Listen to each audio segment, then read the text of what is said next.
सभी नेता साथी पदाधिकारीगण, वरिष्ठगण, मेरी बहनों, मेरे भाइयों, मेरे भांजे भांजियों, दोनों हाथ जोड़ के आप सबको प्रणाम करता हूं, आप सबको राम राम करता हूं।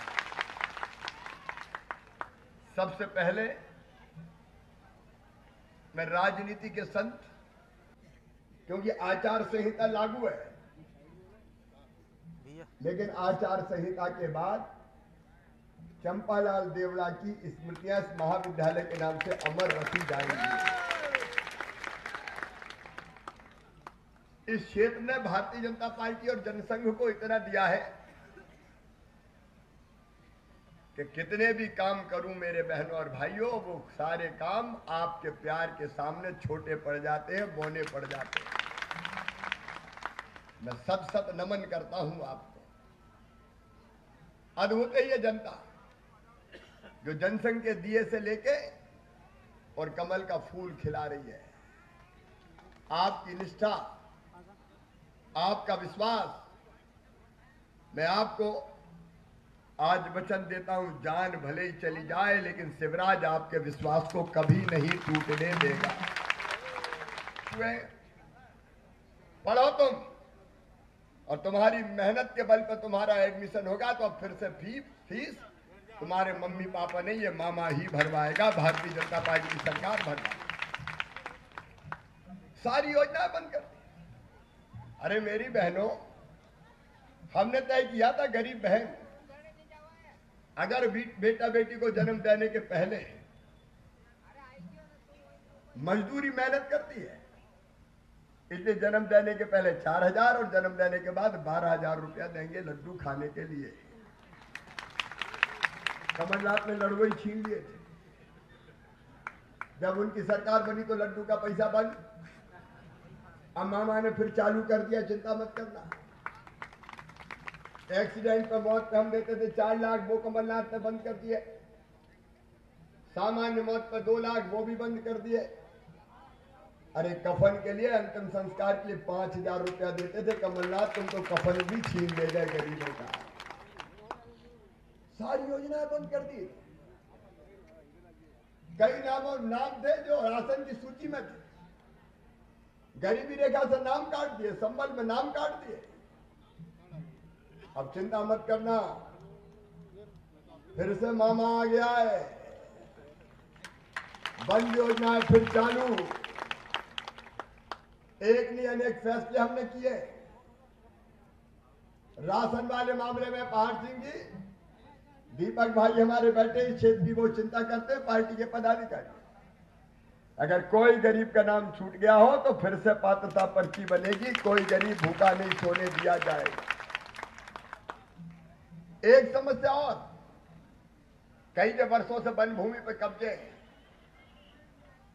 है लेकिन पट्टे नहीं है।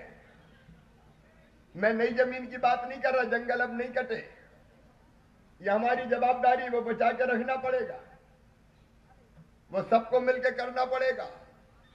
लेकिन जिनके 30-30, 40-40, 50-50 साल से वन भूमि पर कब्जे हैं, मैं फिर से परीक्षण करके उनको पट्टे दिलवाऊंगा।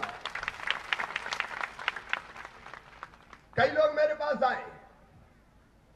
अब मैं आजकल रात किसी गरीब के घर रुकता हूं, रुकना नहीं चाहिए कि नहीं गरीब के। बुरहानपुर में एक बैंड बाजे वाले के घर रुका था मैं, गांव में जाके। उसने मुझे समस्या बताई बहादुरपुर में कि भैया ये कोरोना में मर गए, बैंड बाजे बंद हो गए, तो हमारी हालत खराब है, हमारे बैंड बज गए, हम क्या करें बताओ। मैंने कहा नहीं, अब भगवान की कृपा है, सब चालू कर रहे हैं, शहनाई बजेगी, बैंड बजेंगे, शादियां होंगी। लेकिन गरीब के घर जाओ तो समस्या पता चलती है। एक घर में कई लोग रहते हैं। एक बाप, मेरा गला थोड़ा खराब है, माफ कर देना। एक बाप के 4 बेटा हो गए, 4 बहुएं आ गई, उनके बेटा बेटी हो गया, उनकी शादी हो गई। अब बताओ, छोटे से घर में सब समझ सकते हैं क्या? अरे समझ सकते हैं क्या? ये दर्द देख के हमने एक योजना बना दी, मुख्यमंत्री भू अधिकार योजना, और उसमें ये तय कर दिया कि अगर एक घर में बाप बेटे सहित कई परिवार रह रहे हैं, परिवार का मतलब पति पत्नी और उसके बच्चे, अगर एक घर में से पति पत्नी बच्चे एक से ज्यादा रह रहे हैं तो बाकी को जमीन का प्लाट देके पट्टा देके मालिक बनाया जाएगा। भगवान ने पैदा किया है तो रहने लायक जमीन तो चाहिए भाई, चाहिए कि नहीं चाहिए। और दूसरे जहां जाते आवास योजना का मकान नहीं है, आवास योजना का मकान नहीं है, कार्यकर्ताओं को पकड़ लेते हैं, विशेषकर बहनें पकड़ लेती, जाने नहीं देती, मकान नहीं है, कुटी नहीं आई। अब कुटी इस चक्कर में नहीं आ रही कि 2011 में सूची बनी थी, अब वो सूची कांग्रेस के जमाने में बनी थी, कई के नाम ही छूट गए। अब वो सूची के हिसाब से मकान मिल रहे थे। अब भैया बहनों हमने कह दिया है अफसरों से कि सूची कोई ब्रह्मा जी ने बना के थोड़ी भेजी है यार, ये सूची के अलावा रह गई थी। अरे हमने कहा नई सूची बनाओ, नया सर्वे करो, आवास प्लस का नया सर्वे करवा रहे, कई के नाम जुड़ गए होंगे, जिनके रह गए होंगे और जोड़ देंगे। जितने कच्चे मकानों में और झोपड़ियों में रह रहे हैं, आदिवासियों, गैर आदिवासियों, गरीब बहनों और भाइयों, सूची बना के सबके पक्के मकान बनाने के लिए पैसा दिया जाएगा। मैं एक झूठ नहीं बोलता, एक साल में नहीं मिलेंगे।